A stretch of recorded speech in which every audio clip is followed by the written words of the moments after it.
fans. This is Rachel George. I'm joined this week by Tim Hauer for Friday Night Varsity Preview. We're going to take a look ahead at the Week 5 games, and each of us has picked a game of the week. And Tim, I know your game of the week is Ashley at West Brunswick. If Ashley's defense can stop West Brunswick's run, then they'll probably win. If West Brunswick can stop Ashley's passing attack, then they'll probably win. And I think the key or the edge here maybe to West Brunswick, because they faced Laney last week. Right. And Laney's another team that likes to throw the ball. Their quarterback might not be as good as Zach Finnegan, but they still played well and only gave up 7 points last week. So it'll be good for them to have faced another team that likes to throw the ball. Yeah, and obviously the defense is, like you said, be key in that one. Ashley's defense, I think we've all noticed, has made some strides forward under first-year coach Jason Tindall. That's always kind of been a shooting match with them. Let's outscore opponents as opposed to stop them, and now they're doing their job stopping them. But Alfie Hill obviously leading the West Brunswick defense. So I'll be at that game Friday. We'll see how they do. My game of the week, we're going to stick with another in-town team. New Hanover heads to Jacksonville Northside. The Wildcats coming off their first loss of the year. Fell to Southeast Raleigh last week 20-7. The Monarchs, meanwhile, coming off a loss to New Bern, lost 23-22. That ended a 24-game regular season win streak for them, and as we both know, they've just been a power in 2A. Got 10 penalties last week, so certainly the Monarchs wanting to correct mistakes. New Hanover comes into this one, that Southeast Raleigh loss. They saw their run game kind of stuffed, and that's their bread and butter. Give Tevin Mishu the ball and let him run. So that's really got to work for them. They're still banged up. Injury is always an issue with those guys, but the big positive for them these first 4 games has been their defense. Just been, stellar. I did the math. They've given up 25 points in 4 games, which works out to about 6 a game, which is pretty good. They've got Vince Allen back, a very good defensive end. If Alfie Hill weren't in our area, he'd be probably the best defensive end.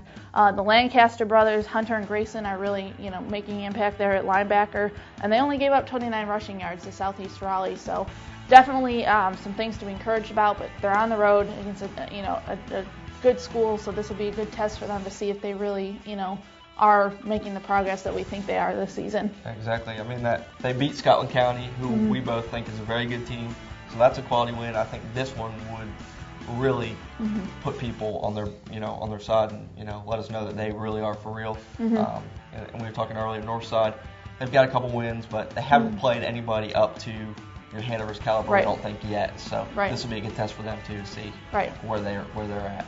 And New Hanover particularly, I mean, we've talked about the past 3 years. It's not that they've ever been hurting for athletes. They've always got kids who can play and just do things that make your jaw drop. It's discipline, it's mental focus, those things. So this will really be a test of how far they've come in those respects.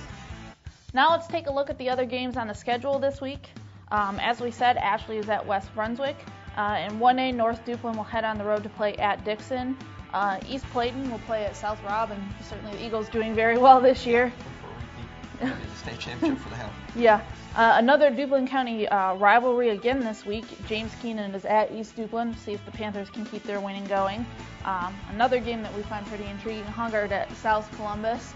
Yeah. It'll be a big one. We'll see if Hungard can muster up any offense in that one against that tough Stallions defense. That's right. Jacksonville will be on the road at Richlands. Laney finally gets a home game after a couple weeks on the road. The Bucks will take on 71st. As we mentioned before, New Hanover is at Jacksonville Northside. North Brunswick having a rough season. They're 1-3, trying to rebound from a loss last week with a win. They'll be at Lejeune. South Brunswick, they were off last week, but get back into action at Red Springs. Another good game in Duplin County. Southwest Onslow at Wallace. The Bulldogs 2-1, and Southwest Onslow 4-0. So we'll see how they're doing. West Bladen is at West Columbus. Another Columbus County matchup. East Columbus is at Whiteville. The Gators coming off a win at North Brunswick, and Fairmont is at Trask. Well, that's it for us this week. Come back on Saturday as we have all the highlights from Friday night's games. So for Tim Hauer and myself, Rachel George, this has been Friday Night Varsity Preview on StarNewsOnline.com.